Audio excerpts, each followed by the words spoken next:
জয়নগরে একজন গয়ের কামদের বক্তা নাম দীনকৃষ্ণ ঠাকুর।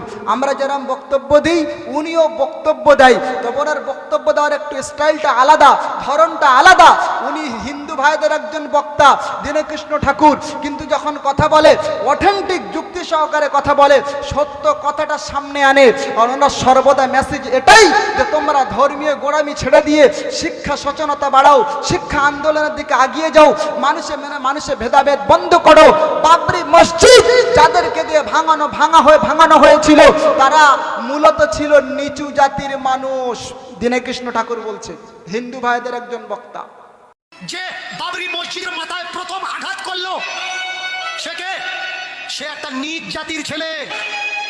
দেখে নেবেন ইন্টারনেটে এভিডেন্স খুলে, বাবরি মসজিদের চূড়াতে যে প্রথম আঘাত করেছে ও একটা নিচ জাতির ছেলে। যারা বাবরি মসজিদকে ভাঙতে গিয়েছিল বেশিরভাগ নিচু সম্প্রদায়ের মানুষ। বাবরি মসজিদ যাদেরকে দিয়ে ভাঙানো হয়েছিল তারা নিচু বর্ণের মানুষ। ও নিচু বর্ণের নির্বোধ মানুষ, তোমরা কি জানো যে যখন ওই বাবরি মসজিদ তৈরি হয়ে যাবে, যখন বাবরি মসজিদ উদ্বোধন হবে, তখন কিন্তু সেখানে তোমাদের স্থান দেওয়া হবে না? এটা দীনকৃষ্ণ ঠাকুর বলছেন, ওনার বক্তব্য।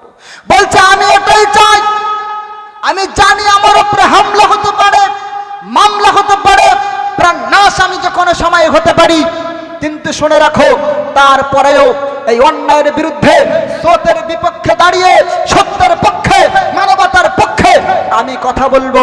ভাই এই কথা বলাটুকুই তার অপরাধের কারণ হয়েছে। প্রকাশ্য একদল হিংস্র বাহিনী যারা আতঙ্কিত তার বাড়ি থেকে তুলে নিয়ে গিয়ে তার উপরে হামলা করলো, রাস্তায় তাকে ধরে মারধর, এমনকি তার উপরে অত্যাচার, তাকে টেনে হিচড়ে গালাগাল দিতে যেখান থেকে নিয়ে যাওয়া হলো। আমার বক্তব্য হলো, কেউ যদি কোনো ভুল তথ্য দেয়, কেউ যদি কোনো ভুল কথা বলে, তা আপনি তাকে কথার মাধ্যমে, ডিবেটের মাধ্যমে তার সঙ্গে আপনি চ্যালেঞ্জ অ্যাকসেপ্ট করেন, তাকে বোঝান। আর যদি মনে হয় না সে ভুল করেছে, তাহলে ভারতবর্ষের কনস্টিটিউশন অনুযায়ী সংবিধানে যে আইন রয়েছে সেই আইনে তার সঙ্গে আপনি আইনতভাবে সেটার ব্যবস্থা নেন। কিন্তু একজন মানুষকে প্রকাশ্যে জনসম্মুখে চড়াও হওয়া, তার উপর অতর্কিত হামলা করা, তাকে মারা, গালাগাল করা, এটা কি ভারতবর্ষের কনস্টিটিউশনের মধ্যে পড়ে? এই জোরে বলেন, পড়ে?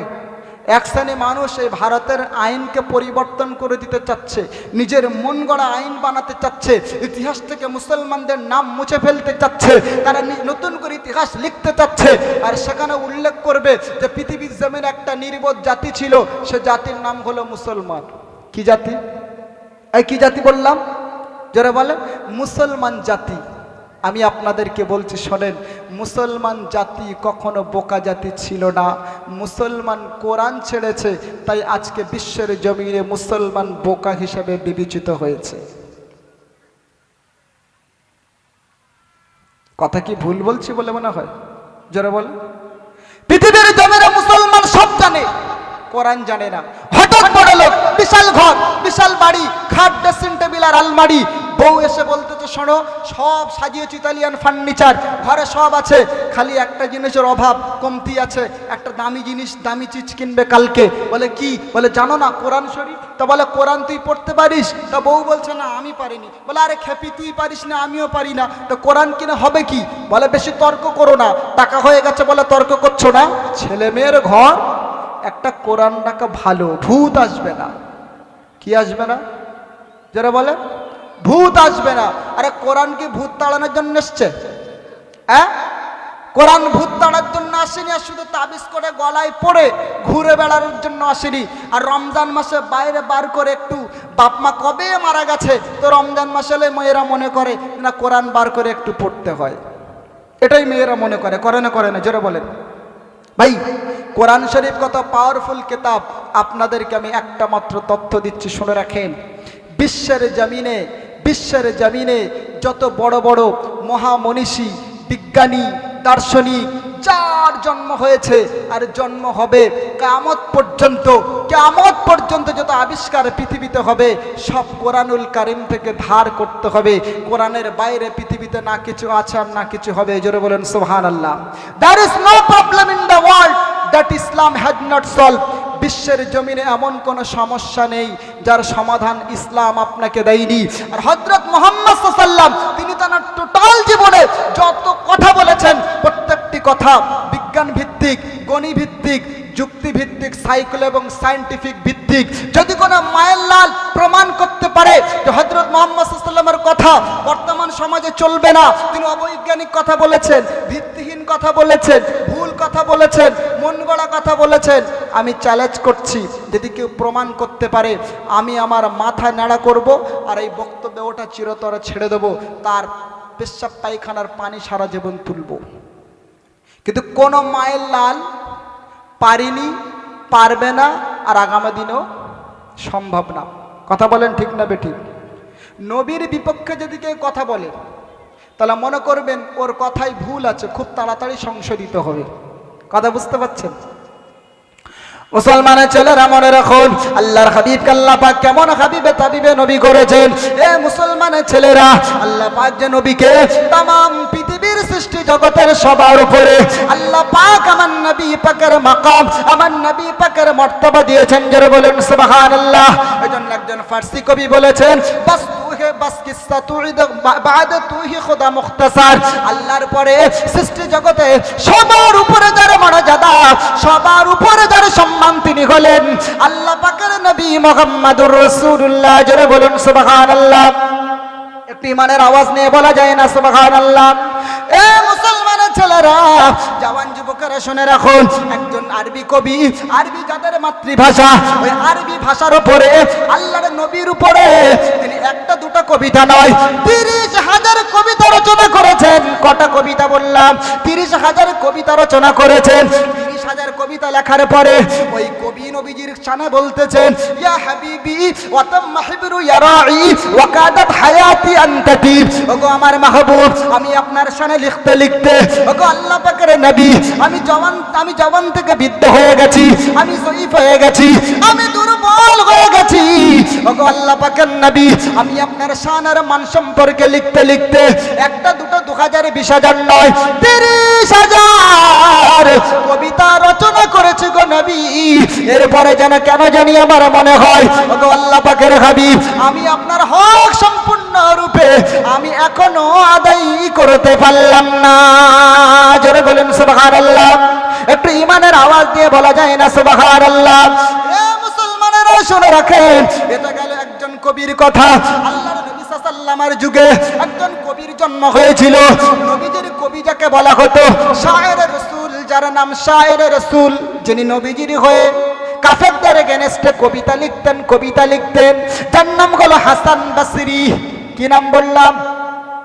হযরত হাসান বসরি, যার জন্য মদিনার মসজিদে নববী শরীফে একটা করে চেয়ার সর্বদা রাখা হতো। হযরত হাসান বসরি ওই চেয়ারে বসে সদা সর্বদা আমার নবীর শানে তিনি কবিতা বর্ণনা করতেন। কাফেররা কোনো প্রলোভ ছড়ালে, কাফেররা কোনো মিথ্যা ঘটনা রটালে, হযরত হাসান বসরি ওই চেয়ারে বসে বসে তিনি আমার নবীর শানে কাফেরদের এগেইনস্টে কবিতা রচনা করতেন, কবিতা লিখতেন। মক্কা মদিনার মানুষেরা আর ভূখণ্ডের নওজওয়ানেরা, মক্কার কাফেররা বলেছিল মুহাম্মাদুর রাসূলুল্লাহ কত সৌভাগ্যবান ব্যক্তি, না জানি ওই যে হাসান বসরি আল্লাহর নবীর নামে কবিতা লিখে কত সুন্দর প্রশংসা করে, কবিতার মাধ্যমে কত সুন্দর নবীজির গুণাবলী বর্ণনা করে। হযরত হাসান বসরি তখন বলেছিলেন কবিতার মাধ্যমে, মুসলমান শুনে রাখেন, হাসান বসরি বলেছিলেন, মাইন মাদাহতু বিমুহাম্মাদান বিমাকালাতি ওয়ালাকিন মাদাহতু মাকালাতি বিমুহাম্মাদির। এই আরবের জনগণেরা, আরবের জনমণ্ডলীরা, তোমরা শোনো, আমি হাসান বসরি বলতেছি, আমি আমার কবিতার মাধ্যমে, আমি আমার কবিতার দ্বারাই আল্লাহর নবীর প্রশংসা করি নাই, বরং আমি হাসান বসরি আল্লাহর নবীর দ্বারাই আমি আমার কবিতার প্রশংসা করেছি। জোরে বলুন সুবহানাল্লাহ। ইমানের আওয়াজ দিয়ে বলা যায় না সুবহানাল্লাহ? আর একটু জোরে করাই বলা যায় না সুবহানাল্লাহ? মুসলমান, আমি আপনার নামে কবিতা লিখলাম, শের লিখলাম, তো প্রশংসা আমি না আপনাকে করলাম, কিন্তু হাসান বসরি বলছে, আরবের জনগণেরা শোনো, আমি আমার কবিতার দ্বারাই আল্লাহর রসুলের প্রশংসা করি নাই, বরং আমার কবিতার দ্বারাই হুজুরের নাম আমার কবিতায় আসার কারণে আমার কবিতার দামটি অটোমেটিক বেড়ে গেছে। জোরে বলুন সুবহানাল্লাহ। ভাই, আল্লাহর নবীকে আল্লাহ পাক কবে বানিয়েছেন, কিভাবে বানিয়েছেন, এই মেরাজ মাসে কি সংঘটিত হয়েছিল, এ তথ্য মুসলমানদের কাছে জিজ্ঞেস করলে বলতে পারে না। কিন্তু লজ্জার সঙ্গে বলতে হয়, আল্লাহর নবীর মর্তবা মর্যাদা কাফেররা বুঝলো, ইহুদিরা বুঝলো, নাসারারা বুঝলো, বেদিনেরা বুঝলো, কিন্তু মুসলমান নামে কলঙ্ক, উম্মতে মুহাম্মাদি নামে মিথ্যাবাদী, এরা নবীকে নবীর উম্মত বলে দাবিদার, কিন্তু নবীর নামটা ভালো করে বলে না, আর নবীর সুন্নত অনুসরণ করেই না। কথা কি বড্ড ভুল বলছি? ভুল হলে বলে দেবেন, উইথড্র করে নেব, একদম জাতির সামনে ওপেন ক্ষমা চেয়ে নেব, কোনো সমস্যা নেই। ভাই, কেউ যদি বলে আমি আপনাকে ভালোবাসি, ভালোবাসার মতলব এই না যে নবী যেটা বলেছেন সেটা করব না, আর আমি মুখে দাবি করব আমি নবীজির দিওয়ানা, নবীর উম্মত, নবী ছাড়া চলি না, নবী ছাড়া বাঁচি না, কিন্তু আমি নবীর কথা শুনবো না। এটা কি উম্মতে মুহাম্মাদের নমুনা? এই জোরে বলেন, এটা মিথ্যাবাদী রসুলের সঙ্গে প্রতারণা হচ্ছে না? চিটিংবাজি হচ্ছে না?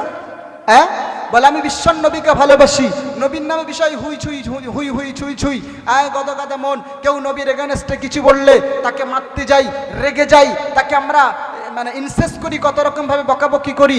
কিন্তু আমার নবী যে বলেছেন যে উম্মত শোনো, যা করো করো, দাড়িটা কেটো না, নামাজটা পড়ো, দাড়ি রাখা আমি নবী আমার যুগে হলে কেমন হতো জন্ম, আবার নবীর যুগে হলে কেমন হতো, দু নয়নে রাসূল পাক ও দেখলে কেমন হতো জন্ম, আমার নবীর যুগে হলে কেমন হতো। আল্লাহুম্মা সাল্লি আলা সাইয়্যিদিনা, উচ্চ আওয়াজ, ইমানের আওয়াজ নিয়ে পড়েন, ওয়া আলা আলি।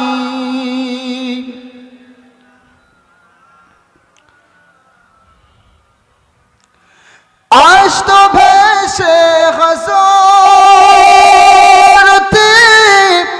বিলালের মধুর আযান, যে জানে এমন প্রেম মুগ্ধ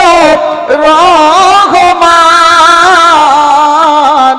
দয়ার নবীর পিছে নামাজ পড়লে কেমন হতো, দয়ার নবীর পিছে নামাজ পড়লে কেমন হতো। আল্লাহুম্মা সাল্লি আলা সাইয়্যিদিনা।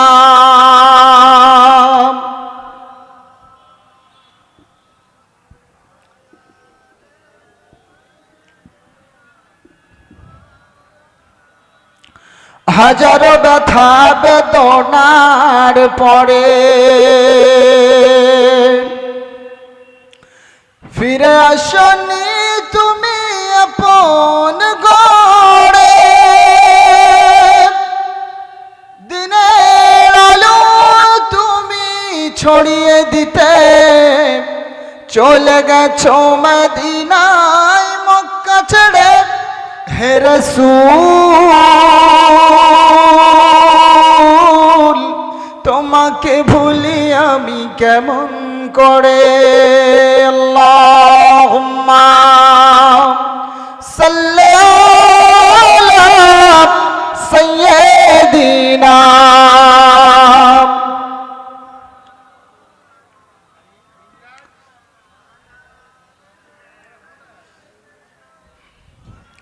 খেয়ে না খেয়ে দিন প্রচারের কাজে নিজে ছবি লিয়ে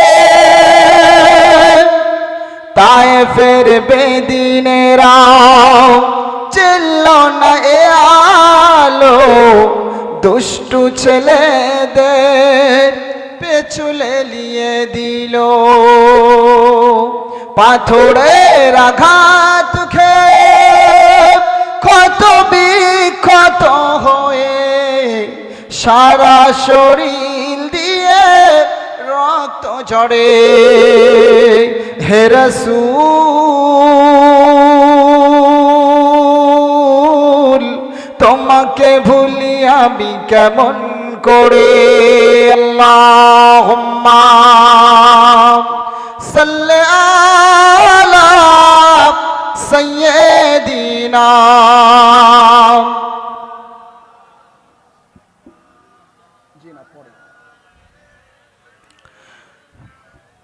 কত ব্যথা কত জ্বালা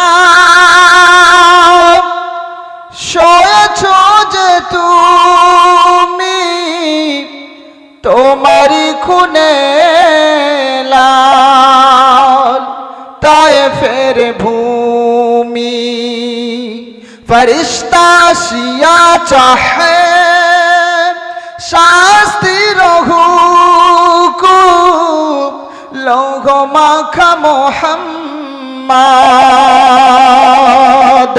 প্রাণেতে হযরত আল্লাহুম্মা সাল্লি আলা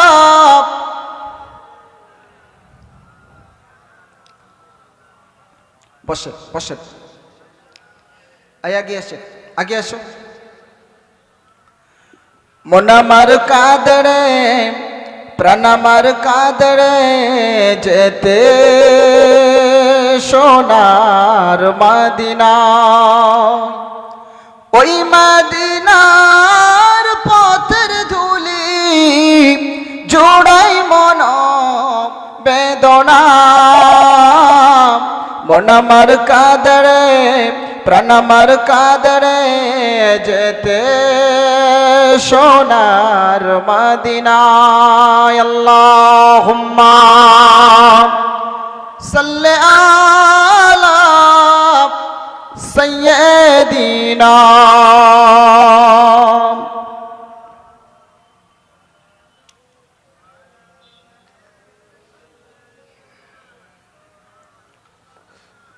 ইন্নাল হামদালিল্লাহ الصلاة والسلام على من لا نبي بعده أعوذ بالله من الشيطان الرجيم بسم الله الرحمن الرحيم سبحان الذي أسرى بعبده ليلا من المسجد الحرام إلى المسجد الأقصى الذي باركنا حوله لنريه من آياتنا إنه هو السميع البصير সুপ্রাম্ভে একটু আগে আসেন তো আপনারা অনুরোধ করছি I request for you I think plenty of education people are present here it's your responsibility to that spread message of peace this brought Prophet Muhammad Almighty Allah to this world to lead the humanity to the right destination অনুরোধ করছি পিছনে যারা আছেন একটু সামনে আসেন তাড়াতাড়ি আসতে হবে লেট করলে হবে না অনেক কিছু বিক্রি করার ব্যাপার রয়েছে এখানে আসেন আসেন এখানে জান্নাতে জায়গা ছেড়ে দিলে এটাও জান্নাতের বাগান আল্লাহ রাব্বুল আলামিন বলেছেন আমি জান্নাতের ভিতরে তার জন্য জায়গা প্রশস্ত করব জোরে বলুন সুবহানাল্লাহ সুপ্রাম্ভে সর্বপ্রকার প্রশংসা ধ্বনিত হোক আরশে আজিমে যিনি সমাসীন এ বিশ্ব ব্রহ্মাণ্ডের যিনি অদ্বিতীয় নিয়ন্তা আকাশ বাতাস চন্দ্র সূর্য নক্ষত্র তারকারাজি যার অদৃশ্য ইঙ্গিতে আপন দায়িত্ব পালনে নিমগ্ন যার হাতে সৃষ্টি জগতের সকলের জান সেই মহান রবের শানে কৃতজ্ঞতা প্রকাশে শুকরিয়া জ্ঞাপনার্থে উচ্চ আওয়াজে মহাব্বতের ইমানের কণ্ঠ নিয়ে সবাই একবার বলছি আলহামদুলিল্লাহ আর জোরে বলা যাবে না আলহামদুলিল্লাহ। তারপর পরে জানাই, নিখিল বিশ্বের অনুপম সৃষ্টি, নূর নবী পুণ্যের ছবি, নবীকুলের শিরোমণি, উভয় জগতের কান্ডারি, আরব মরুর দুলাল, আমেনা মায়ের হিলাল, শাফিয়ে মাহশর, শাক্কে কাউসার, বিশ্ব নবী, বিশ্ব কবি, বিশ্ব প্রফেসর, বিশ্ব প্রিন্সিপাল, প্রেম ও করুণার আধার, মানবতার মুক্তির দূত, সাম্প্রদায়িক সম্প্রীতির অরণ্য উদাহরণ, মা খাদিজার, মা আমিনার নয়নমণি, মা খাদিজার হৃদয় সম, মা আয়েশার প্রিয়তম, হাবিবে তাবিবে লবিবে মাহমুদে খুদা, যে নবী হেঁটে চললে আসমানের মেঘমালা উড়ে উড়ে এসে আমার নবী পাকের মাথায় ছাওয়া করে দিতেন। একবার জোরে বলা যাবে সুবহানাল্লাহ। যে নবী কোনো বাচ্চার মাথায় হাত বুলিয়ে দিলে তার মাথা থেকে খুশবু মিশকে আম্বার মতো খুশবু জারি হতো। জোরে বলুন সুবহানাল্লাহ। শুধু তাই নয়, যে নবীর মুখের থুতু থুতু থুতু সমস্ত রোগের অ্যান্টিবায়োটিক মহা ঔষধ বানানো হয়েছিল। আরেকবারে জোরে বলুন সুবহানাল্লাহ। সেই নবীর শানে মহব্বত নিয়ে, ইমানের আওয়াজ নিয়ে, মুসলমান হিসাবে দরদ মাকে কণ্ঠে বলছি, তুমি চন্দ্রের চেয়ে সুন্দর, পুষ্পের চেয়ে মনোহর, হে নবী লাউ সালাম আজ বারেবার। সবাই একবার বলা যাবে সাল্লাল্লাহু আলাইহি ওয়াসাল্লাম। অতঃপর আজকের আলোকোজ্জ্বল সুসজ্জিত উত্তরাবাদ এ মাদ্রাসার মাহফিলের বাৎসরিক ইসলে সওয়াবের যথাযোগ্য নির্বাচিত বিজ্ঞাপিত মহামান্য সভাপতি, শুভ আগমন ও আমন্ত্রিত উলামায়ে কেরাম, বিশেষ করে মাদ্রাসার তলাবা, মুরব্বিয়ানে কেরাম, কমিটি সমিতি সাহেবানগণ, সুধীজ্ঞানী সম্মানী আগত রসুল প্রেমিক শ্রোতা মণ্ডলী, সকলকে শ্রেণীগত শ্রদ্ধা, সম্ভ্রম, স্নেহশীষ ভালোবাসা নিয়ে একটাই মাত্র সাবজেক্ট, অবজেক্ট, পারপাস, গোল, অ্যাম্বিশন বা উদ্দেশ্য, সেটা হলো কিতাবুল্লাহ ও সুন্নতি রাসূলিল্লাহ। পৃথিবীর মধ্যে যত আলোচনা আছে, এই কিতাবুল্লাহ আল্লাহর কোরআনের বাইরে কোনো কিছু নেই। আচ্ছা বলে মনে হচ্ছে? হ্যাঁ না বলতে হবে। তাম পৃথিবীর ভিতরে যত আলোচনা হয়, সেটা যে বিষয় হোক না কেন, তার উৎপত্তি যেখান থেকে এসেছে তার নাম কোরআন শরীফ। জোরে বলুন সুবহানাল্লাহ। তো আমরা এখানে যতক্ষণ আলোচনা শুনবো, এ নিয়ত নিয়ে শুনবো যে আল্লাহ, আমরা মূলত কোরআন শোনার জন্য এসেছি, তোমার হাবিবের প্রেমে এখানে বসেছি। তাহলে বসলে কি হবে? আল্লাহর নবী বলছেন, ফাকি আবুল আইস সামারকান্দি বলে একজন জগৎ বিখ্যাত আল্লাহর ওলি আছেন, উনি একটা কিতাব লিখেছেন, কিতাবটির নাম তামবিহুল গাফিলিন। ওই কিতাবের ভিতরে লিখছেন, রিয়াজুল জান্নাহ মাজালিসুল ইলম। পৃথিবীর মধ্যে যেখানে কোরআন এবং হাদিসের আলোচনা হয়, হাদিসের ভাষ্য অনুযায়ী ওই জায়গাটা শুধু জায়গা থাকে না, জান্নাতের একটি অংশ হিসাবে বিবেচিত হয়। জোরে বলুন সুবহানাল্লাহ। মানে আজকে আমরা যখন এতখানে বসেছি, গতকালকে ছিল এটা খেলার মাঠ কিংবা চাষের মাঠ, আজকে হয়েছে এটা জান্নাতের বাগান। জোরে বলি সুবহানাল্লাহ। এ মাহফিলে যত লোক কম হয়, তত বেশি ফেরেশতার আবির্ভাব হয় মাহফিলের সম্মানের খাতিরে। সকাল যখন হয়, মাহফিল যখন শেষ হয়, ওই ফেরেশতাগুলো আল্লাহর দরবারে গিয়ে রিপোর্ট দেয়, কারা কারা আরামের বিছানা ত্যাগ করে দুনিয়ার গল্প গুজবের মুখে লাথি মেরে শয়তানকে নারাজ করে আল্লাহকে খুশি করার জন্য নবীর আর প্রেম ভালোবাসা নিয়ে এই যে নিচে বসে কোরআন হাদিসের আলোচনা শুনছে। আল্লাহ পাক জিজ্ঞেস করে, ওই বান্দারে কি আমার জান্নাত দেখেছে না জাহান্নাম দেখেছে? আল্লাহর মালাইকারা বলে, ক্বালা লা, না দেখেছে ওরা জান্নাত আর না দেখেছে জাহান্নাম। জাস্ট আপনার ভালোবাসায়, জাস্ট আপনার জাহান্নামের ভয়ে, এতটুকু বিশ্বাস নিয়ে তারা জান্নাতের মজলিসে বসেছে। আল্লাহ বলে, মালাইকা সাক্ষ্য থাকো, দেখে নেই জান্নাত, দেখা নেই জাহান্নাম, কিন্তু আমি আল্লাহ আমার প্রতি ইমানে তারা বলবান। আমি আল্লাহ ওদের জন্য জাহান্নামের চিরতরে হারাম করে জান্নাতের 8টা দরজা ওদের জন্য খুলে দিলাম। জোরে বলুন সুবহানাল্লাহ। শুধু এখানেই শেষ নয়, ইন্না হাযাল কুরআন হুয়া হাবলুল্লাহিল মাতিন, নূরুম মুবিন, শিফাউন নাফি, ইসমাতুল লিমান তামাসসাকা বিহি ওয়া নাজাতুল লিমান ইত্তাবা। কোরআনকে বলা হয়েছে আল্লাহর রশি, আল্লাহর দড়ি। যার একটা প্রান্ত আছে পৃথিবীতে, অপর প্রান্ত আছে আল্লাহর দয়ার জান্নাতে। যারা পৃথিবী থেকে কোরআন নামে আল্লাহর রশ্মিটা ধরে নেবে, এ কোরআন বলছে আমি আল্লাহর কোরআন এদেরকে নেতৃত্ব দিয়ে আল্লাহর দয়ার জান্নাত পর্যন্ত পৌঁছে দেব। জোরে বলুন সুবহানাল্লাহ। ভাই আমরা কারা বসেছি কোরআনের আকর্ষণ এসেছি না কোনো বক্তাকে উদ্দেশ্য করে এসেছি? বলতে হবে।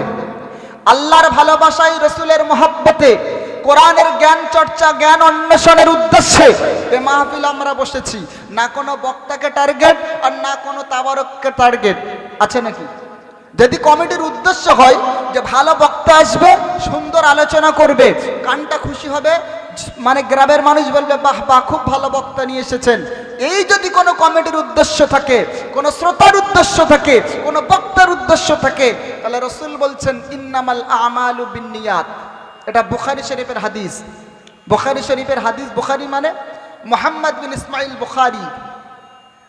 বলা হয়েছে আসাহুল কুতুব বাদা কিতাবিল্লাহ তাহতা আদিবিস সামাই আল আরশ।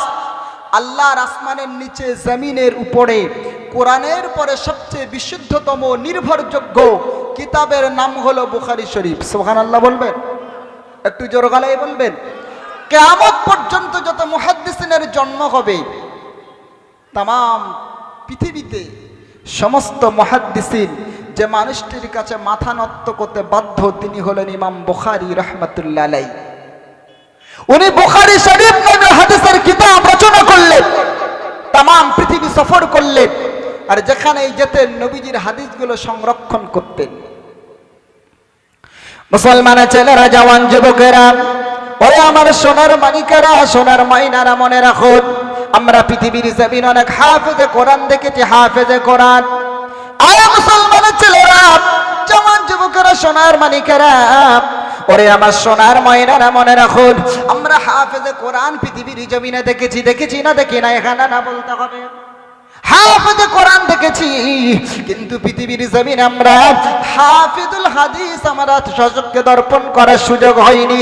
ইমাম বুখারী হলেন ওই ব্যক্তিত্ব যিনি পৃথিবীর যেখানেই গেছেন নবীজির হাদিস যেখানেই পেয়েছেন, পৃথিবীর কোনো কাগজে নবীজির হাদিসটা উনি সংরক্ষণ করেনি, গাছের ডালে উনি লেখেননি, কিংবা পৃথিবীর অন্য কোনো জায়গায় লেখেনি।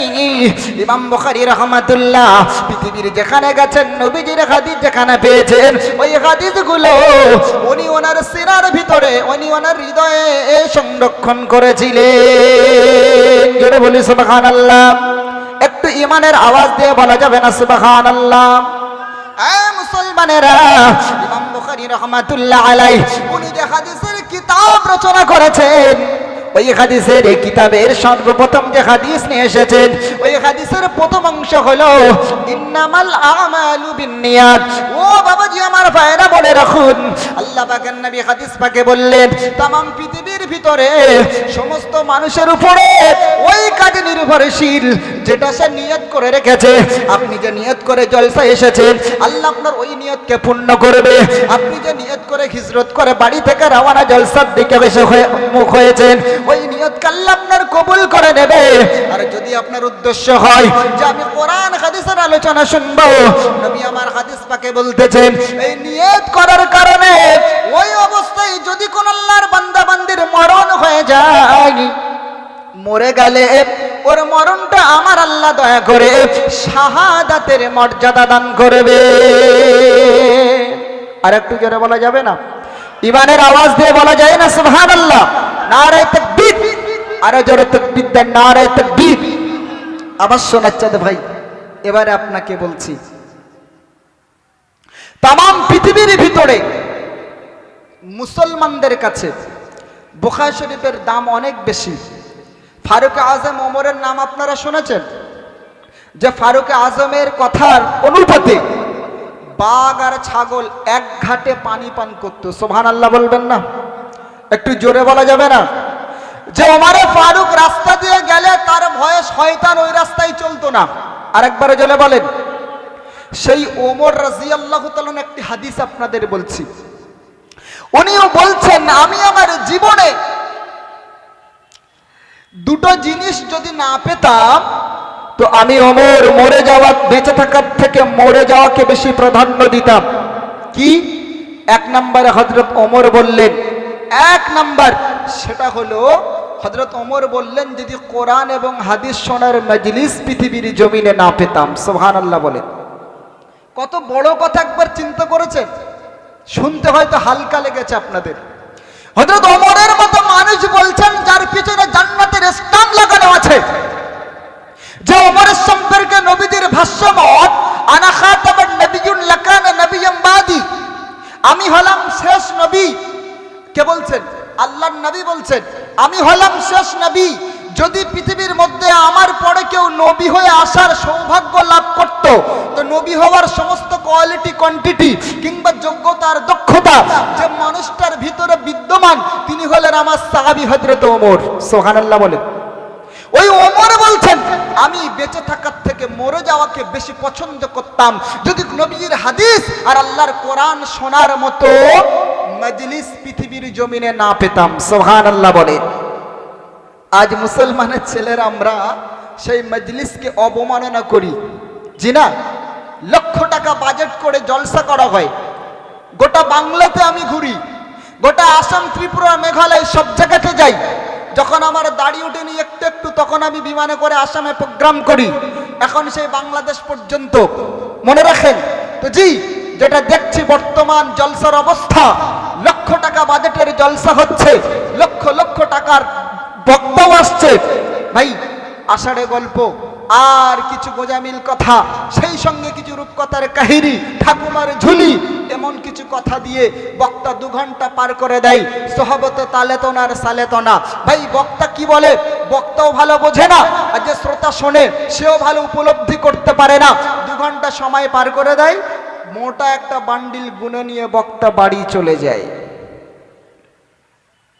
আপনাদের যে উদ্দেশ্যে কেন আসা, যে উদ্দেশ্যে কেন এসেছেন, কেন বসেছেন, এটা আপনাদের মাথায় রাখতে হবে। তাম পৃথিবীর ভিতরে মুসলমান দেশ বর্তমান 57টি, আর ভারতবর্ষ একটা অমুসলিম কান্ট্রি, হিন্দুস্তান। কিন্তু তামাম পৃথিবীতে যত না মুসলমান বাস করে, তার চেয়ে বেশি আমার দেশ হিন্দুস্তানে বেশি মুসলমান বাস করে। সুবহানাল্লাহ বলে। তাকবীর দিতে হবে, নারে তাকবীর। আরো জোরে বলতে হবে, নারে তাকবীর। ইন্দোনেশিয়ায় মুসলমান বাস করে 20 কোটি, বাংলাদেশে মুসলমান বাস করে 14 কোটি, পাকিস্তানে 14 কোটি প্লাস 16 কোটির কাছাকাছি মানুষ মুসলিম বসবাস করে। আর আমার দেশে হিন্দুস্তান, আদমশুমারি 2010 সালের গণনা অনুযায়ী এদেশে মুসলমান বাস করে 20 কোটি। এটা সরকারি গণনা অনুযায়ী, কিন্তু আমাদের গণনা অনুযায়ী আরো বেশি থেকে বেশি। অতএব বোঝা গেল, হিন্দুস্তান হয়েও এখানে যত না নবী প্রেমিক আছে, আল্লাহ বলনেওয়ালা আছে, রসুলকে ভালোবাসনেওয়ালা আছে, পৃথিবীর অন্য কোন মুসলিম কান্ট্রি তো সেই পরিমাণ মুসলমান নেই। জোরে বলুন সুবহানাল্লাহ। এই মুসলমানে বেশি হিন্দুস্তানে হওয়ার কারণ কি? এটা মেরাজের মাস চলছে, কত একটু বুঝতে হবে, না তো ওয়াজ বুঝতে পারবেন না। আল্লাহর নবী বলেছেন, শাবানু শাহরি রমজানু শাহরুল্লাহ। শাবান হলো আমি নবী আমার মাস, আর রমজান হলো আল্লাহর মাস। এই মাসটা আমার নবী নিজের মাস বলে সম্বোধন করেছেন। সুবহানাল্লাহ বলেন।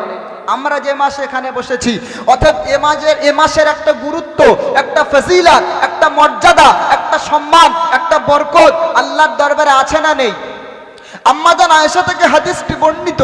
আম্মা আয়েশা বলছেন, আমি রমজান ব্যতীত নবীজির অন্য কোন মাসে এত পরিমাণ অবিরত রোজা রাখতে আল্লাহর নবী মুহাম্মদ সাল্লাল্লাহু আলাইহি ওয়াসাল্লামকে দেখিনি, যে মাসে এই মাসেই নবী রমজানের পরে সবচেয়ে বেশি রোজা রাখতেন। সুবহানাল্লাহ বলেন। কারণ কি? আল্লাহর নবী এ মাসে মেরাজে গিয়েছিলেন। যে আয়াতে কারিমা পড়েছি, সুবহানাল্লাযী আসরা বিআবদিহি লাইলাম মিনাল মাসজিদিল হারাম ইলাল মাসজিদিল আকসা।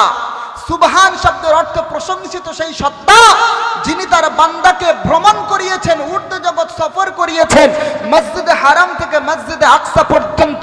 মসজিদে আকসাটা কোথায় অবস্থিত? না প্যালেস্তাইনের সরজমিনে অবস্থিত, যেটা মুসলমানদের প্রথম কিবলা ছিল।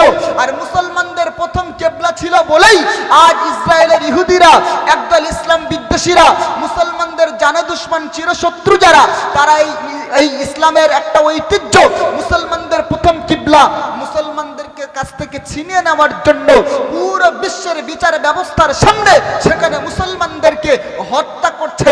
এটা আমরা টেলিভিশন কিংবা নিউজ চ্যানেলের মাধ্যমে বাংলা কিংবা ভারতের জমিনে বসে দেখছি না জোরে বলেন। এবারে আসছি, তাম পৃথিবীতে মুসলমানদের কাছে চারটে জায়গা হলো সবচেয়ে বেশি সম্মানের, সবচেয়ে বেশি ভালোবাসার, সবচেয়ে বেশি মর্যাদার। এক নম্বর মুসলমানদের কাছে সবচেয়ে সম্মানীয় জায়গা হলো মক্কা, যেখানে আল্লাহর কাবা বাইতুল্লাহ শরীফ রয়েছে, যার মধ্যে 1 রাকাত নামাজ পড়লে আল্লাহ সুবহানাহু ওয়া তাআলা 1 লক্ষ রাকাত নামাজ পড়ার সওয়াব দান করেন। জোরে বলুন সুবহানাল্লাহ।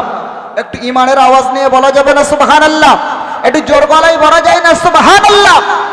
নাম্বার 2, মুসলমানদের কাছে সবচেয়ে দামি জায়গা, ভালোবাসার জায়গা, মহব্বতের জায়গা যে জায়গাটি, সেটা হলো মদিনা মুনাওয়ারা, যেখানে আমার নবী পাক শায়িত রয়েছেন। জোরে বলুন সুবহানাল্লাহ। 3 নম্বর, তাহলে দুটো হলো। 3 নম্বর মুসলমানদের কাছে সবচেয়ে ভালোবাসার, সবচেয়ে মর্যাদার, সম্মানের যে জায়গাটা, সেটা হলো প্যালেস্তাইনের সরজমিনে মসজিদুল আকসা, যেটাকে বলা হয় বাইতুল মুকদ্দাস, মুসলমানদের প্রথম কিবলা। কথা বুঝতে পারছেন? 4 নম্বরে যে জায়গাটা, সেটা হলো আমার দেশ ভারতবর্ষ, মুসলমানদের কাছে, তাম পৃথিবীর মুসলমানদের কাছে ভালোবাসার এবং সম্মানের এবং মর্যাদার। জোরে বলুন সুবহানাল্লাহ। আপনারা বলতে বলেন কেন আমরা ভারতের জমিনে জন্মেছি তাই কি ভারত আমাদের কাছে সম্মানের? না বন্ধু, ভারতে আমরা জন্মেছি তাই আমাদের কাছে ভারত সম্মানের নয়। তাহলে কারণ কি? আদম নবী যখন জান্নাতের ভিতরে ভুল করলেন,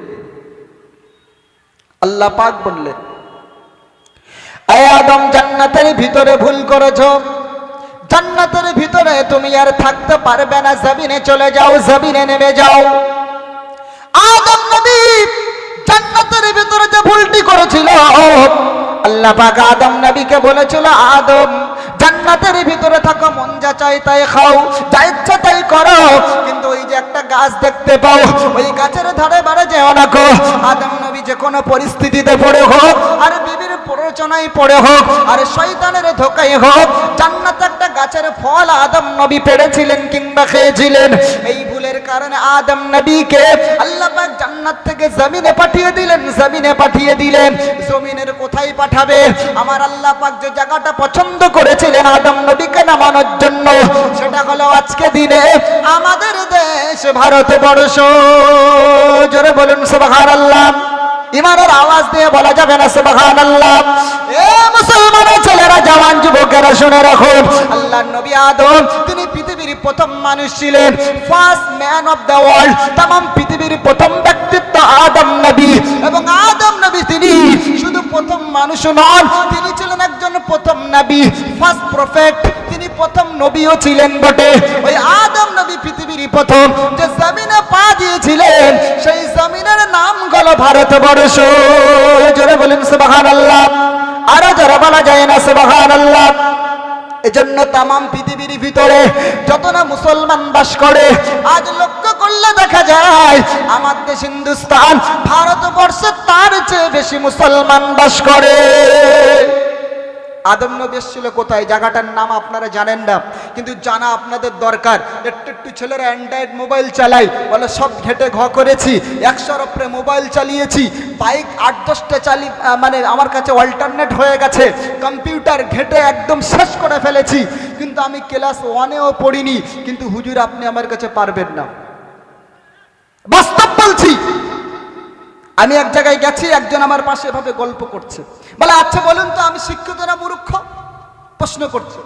তাই বললাম আমি তো বলতে পারবো না, নিশ্চিত হয়তো আপনি শিক্ষিত। বলছে শোনেন হুজুর, আপনি ভুল বললেন, আমি ক্লাস 1-এও পড়িনি, কিন্তু দুনিয়ার সব কিছু ঘেটে ঘ করে ফেলেছি, মোবাইল 100-র উপরে চালিয়েছি।